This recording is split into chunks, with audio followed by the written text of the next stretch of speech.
AWS 회원 가입 및 프리티어. 먼저 AWS 무료 계정 생성을 합니다. 계정 유형을 개인을 선택하고 결제 정보에 신용카드 혹은 직불카드 정보를 입력하고 본인 확인을 위해서 전화번호 입력 후 인증을 합니다.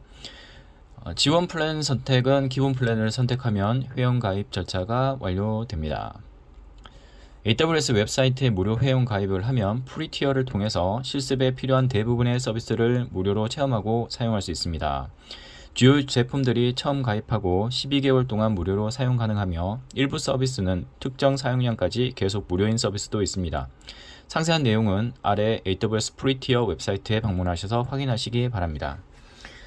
프리티어를 사용해서 이렇게 무료로 1년 동안 사용할 수 있는데 비용 나오는 부분은 잘 확인을 하셔야 됩니다. 이제 테스트를 하신다고 이제 여러 가지를 많이 설치를 해놓고 만약에 그거를 외부의 실제 서비스로 용도로 만약에 사용을 하시게 되면 이제 IO가 많이 발생하잖아요. 트래픽이 많이 발생하게 되면 비용이 실제로 과금이 될 수 있습니다. 많이 과금될 수도 있고 뭐 RDS라든지 이런 것들은 잘못 생성을 하게 되면 비용이 어마어마하게 많이 나오게 됩니다. 그래서 조심하셔야 됩니다.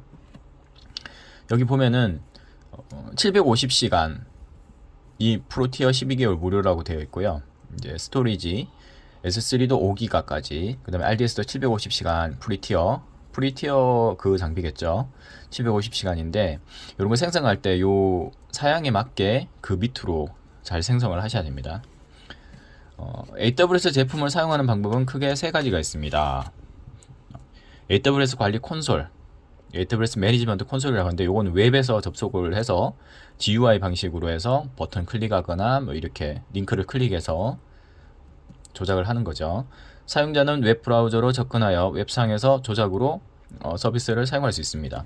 AWS 명령줄 인터페이스, AWS CLI 커맨드 라인 인터페이스인데 요거는 이제 명령을 직접 쳐가지고 뭐 이슈를 생성하거나 뭐 그룹을 추가하거나 뭐 태그를 달거나 할 수 있습니다. 보통 CL이라고 하는 터미널에서 AWS 전용의 명령어를 통해서 서비스를 사용할 수 있습니다. 요거를 사용하려면은 그 터미널에서 그 AWS에 접근할 수 있는 권한이 있어야 돼요. 소프트웨어 개발 키트 AWS SDK 프로그래밍 언어에서 쉽게 AWS 서비스를 사용할 수 있습니다. 프로그램에서 사용할 수 있도록 라이브러리가 제공된다는 그런 얘기죠. AWS 관리 콘솔 접근하기 웹브라우저에서 AWS amazon.com에 접근합니다. 보통 포탈에서 AWS 콘솔 뭐 이렇게 해서 검색을 하시면 바로 링크가 나옵니다. 그림 3-3-1과 같이 내 계정에서 AWS 매니지먼트 콘솔로 접근합니다. 여기 보면 링크가 있네요. 로그인 페이지에서 가입한 AWS 계정 정보를 입력하여 로그인합니다. 먼저 처음에 가입을 하면 루트 사용자로 하게 되거든요. 나중에는 보안상 루트 사용자로 접근을 하는 게 아니라 IAM 사용자를 추가해서 각각의 권한에 맞게 그렇게 로그인을 하시는 게 좋습니다. 로그인 후 AWS 관리 콘솔에 접속이 되면 오른쪽 상단의 리전을 서울로 변경합니다. 리전 서울을 선택하는 이유는 지금 현재 있는 위치와 가까운 쪽을 사용을 해야 속도가 빠르죠. 만약에 뭐 미국을 선택을 하면 아무래도 한국에서 미국으로 접속한다면 좀 느려지겠죠. SSH 소개 AWS EC2 인스턴스를 접근하기 위해서는 SSH Secure Shell Key Pair가 필요합니다. 이제 EC2 접속을 할 때 키페어 방식으로 하거든요. 보통 이제 아이디 넣고 패스워드를 넣는데 EC2는 처음에 키를 연결을 해가지고 그 키를 갖고 접속을 하게 됩니다. SSH는 네트워크를 통해 원격 시스템에 접근할 수 있는 프로토콜 및 프로그램입니다. SSH는 SSH 서버와 SSH 클라이언트로 구성되며 SSH 클라이언트가 SSH 서버에 접속하기 위해서는 인증 절차가 필요합니다. SSH 인증 방식은 크게 유저 암호 입력 방식과 키페어 파일을 이용한 방식이 있습니다. 기본적으로 EC2를 생성을 하게 되면 SSH가 기본적으로 세팅이 되어 있고요. 그래서 유저 암호 입력 방식이 아니라 키페어 방식으로 접속을 하게 됩니다. 나중에 접속을 한 다음에 유저 암호 입력 방식으로 바꾸셔도 됩니다. 근데 키페어 방식으로 하는 게 좀 더 보안적으로 좋겠죠. 그 키 자체를 분실만 하지 않고 잘 보관을 한다면 이 방식이 더 안전합니다. 유저 암호 입력 방식은 무차별 대입 공격, 브루트 포스 어택, 요거 많이 공격당하죠. SSH가 포트가 22번 포트를 사용을 하는데 그 포트를 열어놓으면 계속 공격이 들어요. 로그를 보고 있으면 공격이 계속 들어요. 그래서 보통 그 SSH 포트 자체를 아예 처음부터 바꿔버립니다. 다른 포트로 설정을 하고 그 다음에 뭐 유저 암호 그런 방식으로 사용하시면 됩니다. 권한 탈취를 할 수 있는 우려가 있습니다. 하지만 키 파일 방식은 사용자의 개인키가 노출되지 않기 때문에 안전하고 키 파일로 로그인이 가능하며 추가로 암호를 입력하지 않아도 되어 편리합니다. 그렇죠. 이런 공격 포트 안 바꾸고 난 그냥 사용해야겠다. 그럴 때는 키 방식으로 사용하는 게 좋습니다. AWS EC2 인스턴스 경우에도 기본적으로 SSH 키 페어를 통한 접속을 사용합니다.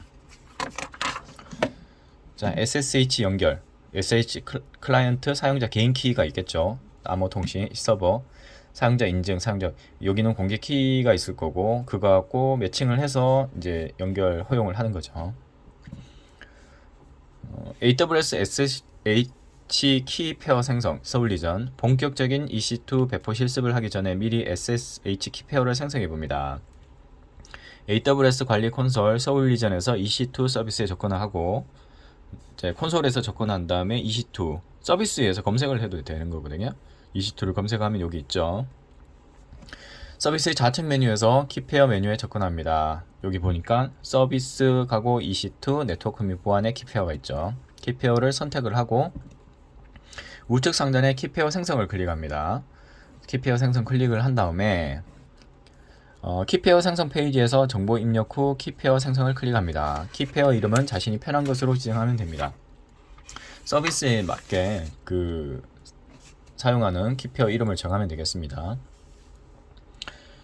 자, SSH 클라이언트 프로그램에 맞는 키페어를 선택하여 생성합니다. 윈도우 OS로 푸티 프로그램 사용 시는 PPK를 선택을 하고 맥OS나 리눅스 내장 SS 사용 시 PM 선택합니다. 윈도우로 접속할 수도 푸티로 접속할 수도 있겠고 리눅스 내장 SSH 하는 PM 선택할 수도 있겠네요. 보통은 이제 PM 많이 선택해서 접속을 합니다. 여기 보면은 나와 있죠. 푸티와 함께 사용할 때는 PPK를 선택을 해라. 키페어를 생성하면 개인키 파일이 로컬 컴퓨터에 보관이 됩니다. 해당 파일을 분실할 경우 EC2 인스턴스에 접근하기 어려우니 이게 한번 다운로드를 받으면 그 다음부터 이제 다운로드를 못 받아요. 그걸 분실해 버리면 새로 만드셔야 돼요. 그리고 기존에 그걸로 연결했는데 이 키를 분실했다. 그럼 접속을 못 합니다. 그 대신 이제 그 만들었던 뭐 EBS라든지 그런 거를 다른 쪽에 연결해 가지고 파일을 이렇게 빼올 수는 있겠죠. 다른 쪽 연결해서 EC2 인스턴스의 SSH키 분실 시 임시로 시스템 매니저 세션 매니저를 이용하여 접근 후 관리자 권한 상승으로 임시 조치할 수 있습니다. 요런 방법이 있긴 한데 좀 까다롭겠죠. 그리고 또 지원이 돼야 되겠죠. 자, 준비사항이 보니까 모든 실습은 서울리전을 기본으로 사용합니다. 서울리전 사용하는 거고 실습 시 리전에 대한 별도 설명이 없으면 서울리전을 사용하면 되고 실습 기본 환경은 클라우드 포메이션 템플릿 파일에 의해서 자동으로 배포가 됩니다. 클라우드 포메이션을 이용하네요. 이때 실제 AWS 운영하는 인프라 환경과 충돌이 될 수 있습니다. 그래서 실습 전용 별도의 AWS 프리티어 신규 계정을 사용하기를 권장합니다. 계정을 별도로 사용해라는 거죠. 실습 환경은 실제 운영 서비스 구성과는 차이가 있습니다. 네트워크 실습의 이를 돕는 형태로 구성하였습니다. 그 외 실습의 공간 사항들은 뭐 이쪽으로 문의하라는 거고 지필 마감하는 현재 AWS 관리 콘솔 중 EC2 대시보드, VPC 대시보드의 사용자 인터페이스가 변경되는 과도기 시점입니다. 그러니까 옛날 테마 사용하는 게 있고 최신 테마로 적용된 부분들이 있거든요. 지금도 계속 바뀌고 있더라고요. 과도기 시점이다 보니 어떤 설정은 신규 사용자 인터페이스가 적용되고 어떤 설정은 기존 사용자 인터페이스가 적용되는 현상이 발생하고 있습니다. 혼돈을 피하기 위해서 과도기 시점의 사용자 인터페이스를 적용하지 않도록 설정 후 실습을 진행하시기 바랍니다. 이거를 끄라는 거죠. 뉴 인터페이스 사용하지 않고 기존 인터페이스 사용하라는 거죠. 자, 이제 실제 배포 및 사용을 하는데 요거는 다음 시간에 하겠습니다.